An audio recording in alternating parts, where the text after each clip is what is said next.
আসুন এমন বাংলাদেশ গড়ে তুলি যেখানে আর কোনো স্বৈরাচারের ঠাঁই হবে না। পতিত স্বৈরাচার ও তার স্বার্থলোভী গোষ্ঠী এখনও দেশকে ব্যর্থ করার ষড়যন্ত্রে লিপ্ত আছে। একথা বলেছেন প্রধান উপদেষ্টা অধ্যাপক মোহাম্মদ ইউনূস। পতিত স্বৈরাচার ও তার স্বার্থলোভী গোষ্ঠী এখনও দেশকে ব্যর্থ করার ষড়যন্ত্রে লিপ্ত। দলমত নির্বিশেষে সবাইকে ঐক্যবদ্ধভাবে এ ষড়যন্ত্রকে মোকাবিলা করার আহ্বান জানান প্রধান উপদেষ্টা। জুলাই গণঅভ্যুত্থান দিবস উপলক্ষে সোমবার এক বাণীতে প্রধান উপদেষ্টা এসব কথা বলেন।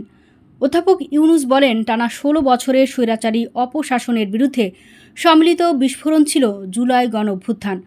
জুলাই অভ্যুত্থানের মূল লক্ষ্য ছিল একটি বৈষম্যহীন, দুর্নীতি ও স্বৈরাচারমুক্ত নতুন রাষ্ট্র ব্যবস্থা প্রতিষ্ঠা করা, দেশের গণতন্ত্র পুনরুদ্ধার করে রাষ্ট্রকে জনগণের হাতে ফিরিয়ে দেওয়া।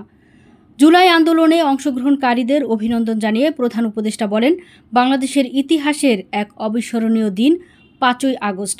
১ বছর আগে এ দিনে জুলাই গণঅভ্যুত্থান পূর্ণতা পায়। দীর্ঘদিনের ফ্যাসিবাদী শাসন থেকে মুক্ত হয় প্রিয় দেশ। বাংলাদেশের আপাময় জনসাধারণ, যাদের আন্দোলনের ফসল আমাদের এই ঐতিহাসিক অর্জন।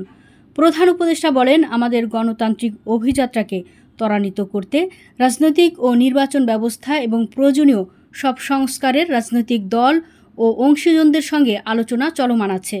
একটি টেকসই রাজনৈতিক সমাধানের পাশাপাশি শান্তিপূর্ণ, অবাধ ও নিরপেক্ষ নির্বাচনের মাধ্যমে জনগণের কাছে রাষ্ট্রের সব ক্ষমতা ফিরিয়ে দিতে অন্তর্বর্তীকালীন সরকার অঙ্গীকারবদ্ধ।